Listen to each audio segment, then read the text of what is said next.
সূরা আল ফাতিহা হলো মানব মনের গহীন থেকে উচ্চারিত ভাবনার একটি বহিঃপ্রকাশ।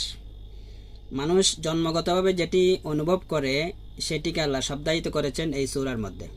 তো প্রথম আয়াত আলহামদুলিল্লাহ রব্বিল আলামিনের মধ্যে মানুষের কৃতজ্ঞতা এবং প্রশংসার যে অনুভূতি মানুষের মধ্যে জন্মগতভাবে রয়েছে সেটিকে আল্লাহ শব্দ দান করেছেন আলহামদুলিল্লাহ রব্বিল আলামিন। এখানে এই আয়াতের মধ্যে একটি লক্ষণীয় বিষয় হচ্ছে যে আল্লাহর পরিচয় বান্দাকে দিচ্ছেন, বা বান্দার মুখ দিয়ে আল্লাহর পরিচয় নিয়ে আসছেন। তো কোন পরিচয়টি নিয়ে আসছেন সেটি হচ্ছে রব্বুল আলামিন, রব হওয়ার পরিচয়টা। তো আল্লাহর অনেক পরিচয় রয়েছে। আল্লাহ হচ্ছেন স্রষ্টা, আল্লাহ হচ্ছেন সর্বদ্রষ্টা, আল্লাহ হচ্ছেন সব কিছু শুনেন, সব কিছুতে সক্ষম, এবং আল্লাহ ফালিকুল হাব্বি ওয়ান নাওয়া মালিকুল মুলক। তো এতগুলি পরিচয়ের মধ্যে থেকে এটি চুজ করার কারণ কি? এটির পিছনে একটি তাৎপর্য রয়েছে।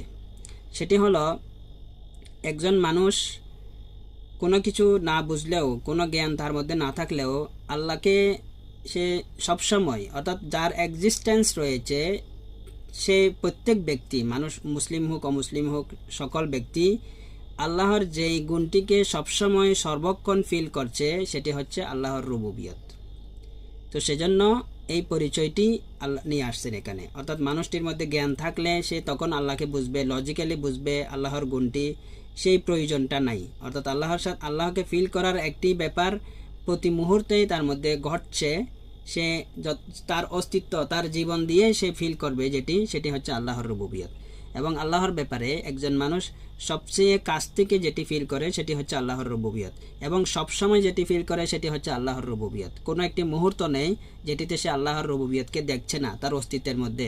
আরও বেশি দৃষ্টিকে প্রসারিত করলে পুরো জগতের মধ্যে আল্লাহর রুবুবিয়তকে সে দেখতে পাবে।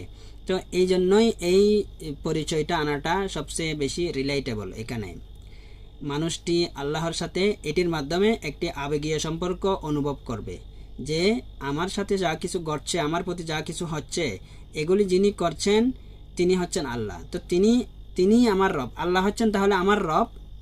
তাহলে আল্লাহ যদি আমার রব হন তাহলে আমি তো আল্লাহর কিছু হই, তাহলে আমি আল্লাহর বান্দা, আল্লাহর সৃষ্ট বান্দা। আল্লাহ যার লালন পালন করছেন, আমরা সেই লালিত পালিত মানুষ বা লালিত পালিত বিইং। তো এটির মাধ্যমে একটি আবেগীয় সম্পর্ক হয়ে যায়। এই কারণেই এই পরিচয়টা আল্লাহ চুজ করেছেন এখানে।